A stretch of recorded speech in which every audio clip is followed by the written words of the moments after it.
गौतम बुद्ध को कैसे मिली ज्ञान? राजा के यहाँ बुद्ध का जन्म हुआ। पिता ने ज्योतिषियों को बुलाकर भविष्य पूछा।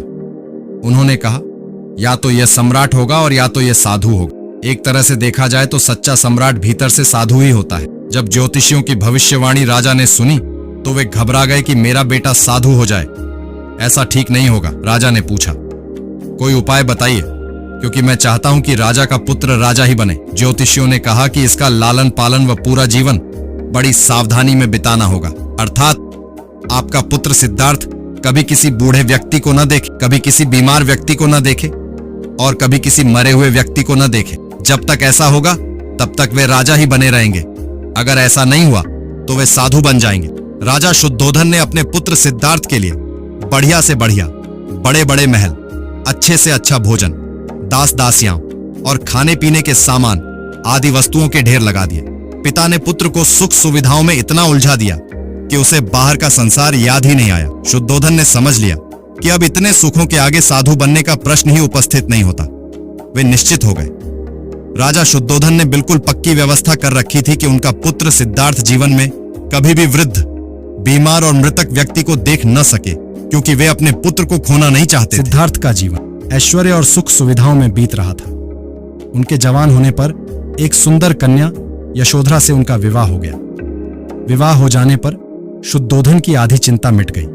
अब तो शादी हो गई, अब कहां जाएगा? अब तो मेरा पुत्र बंधन में बंध गया है, अब उसके कहीं जाने का सवाल ही नहीं उठता। 1 वर्ष बाद बेटे का भी जन्म हो गया। उसका नाम राहुल रखा गया। अब राजा शुद्धोधन को बिल्कुल पक्का विश्वास हो गया कि अब यह कहीं नहीं जा सकता। एक दिन सिद्धार्थ ने कहा कि पिताजी, आज तक मैंने कभी अपनी राजधानी नहीं देखी, आपकी आज्ञा हो तो आज देख आऊं। राजा ने कहा, हाँ हाँ अवश्य जाओ, अपना शहर देख कर आओ। एक सारथी को भी साथ में भेजा गया कि जाओ राजकुमार को राजधानी घुमा फिरा कर लाओ। फिर भी राजा ने चाक चौबंद इंतजाम कर रखा था कि कहीं चूक न हो जाए। सिद्धार्थ के लिए राजधानी के प्रमुख मार्ग खूब सजाए गए थे, पर घूमते घूमते सिद्धार्थ ने थोड़ा उलटा मार्ग ले लिया। वे उस मार्ग से गुजरने लगे जहां पर तैयारी नहीं थी, और आज उनको बहुत आश्चर्य हुआ जब पहली बार उन्होंने एक बूढ़े आदमी को देखा। कमर झुकी हुई, पूरी चमड़ी में झुर्रियां पड़ी थीं। वह परेशानी और दुख से बेहाल था। उसकी चाल बहुत धीमी थी। बूढ़े की झुकी हुई कमर को देखकर सिद्धार्थ को एक झटका लगा और सारथी से उन्होंने पूछा, क्या एक दिन मैं भी बूढ़ा हो जाऊंगा? सारथी ने कहा, हाँ राजकुमार, हर व्यक्ति के जीवन में 3 अवस्थाएं आती हैं, बचपन, जवानी और बुढ़ापा। एक दिन तुम भी बुढ़ापे की अवस्था में जाओगे। हे राजकुमार, यह संसार का नियम है, चाहे गरीब हो या अमीर, सबका शरीर शिथिल अर्थात बूढ़ा होता है। राजकुमार सोच में पड़ गया। सारथी ने रथ को आगे बढ़ाया तो कुछ दूरी पर एक बीमार व्यक्ति मिला जो रोगों से घिरा हुआ था। उस पीड़ित व्यक्ति को देखकर राजकुमार का मन बहुत ही दुखी हुआ। राजकुमार ने पूछा, इसको क्या हुआ है? सारथी ने कहा, यह व्यक्ति बीमार है, इसलिए यह कराह रहा है। इस संसार में दुख और सुख दोनों हैं। यह अपने अपने भाग्य की बात है कि कोई दुखी है और कोई सुखी है। क्या मैं भी कभी बीमार हो सकता हूं? सारथी ने कहा, आप ये विचार अभी छोड़ दें।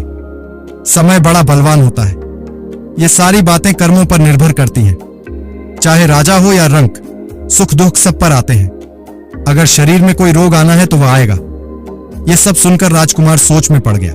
सारथी ने रथ को कुछ आगे बढ़ाया तो सामने से 4 कंधों के ऊपर एक अर्थी को जाते हुए देखा। राजकुमार ने ऐसा पहली बार देखा था। उसने सारथी से पूछा, यह क्या है?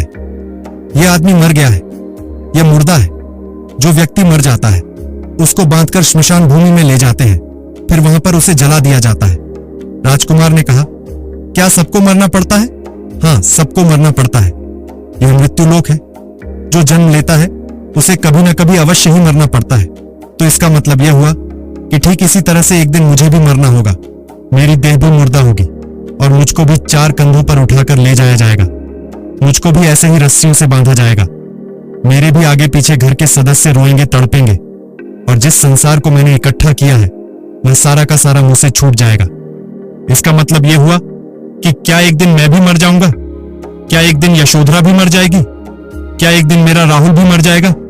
सारथी ने कहा, हाँ राजकुमार, एक दिन मैं भी मरूंगा, आप भी मरेंगे, यशोधरा भी मरेंगी और राहुल भी मरेगा, क्योंकि यह सब मरने के लिए ही पैदा होते हैं। उस सिद्धार्थ सो न सके। सोचने लगे कि क्या संसार में इतना दुख है, रोग है, बुढ़ापा है, और ऐसे में मैं खा पी कर कैसे जी सकता हूँ। नहीं नहीं, ऐसा मुझसे नहीं हो सकता। मुझे खोजना होगा उस तत्व को जो दुख, पीड़ा और शोक से रहित हो, जो भय, भ्रम और भूल से परे हो, जो अनंत आनंद से भरा हो, जिसे पाकर फिर और कुछ पाने की इच्छा न हो। सिद्धार्थ वैराग्य के शिखर तक पहुंच चुके थे। बस उसी रात को उन्होंने घर छोड़ दिया। सारथी से कहा कि नगर की सीमा से दूर ले चलो। नगर के बाहर पहुंचकर सारथी को लौटा दिया। फिर कई दिनों तक वन में चलते गए। एक घने पीपल के वृक्ष के नीचे आसन लगाकर ध्यान में लीन हो गए।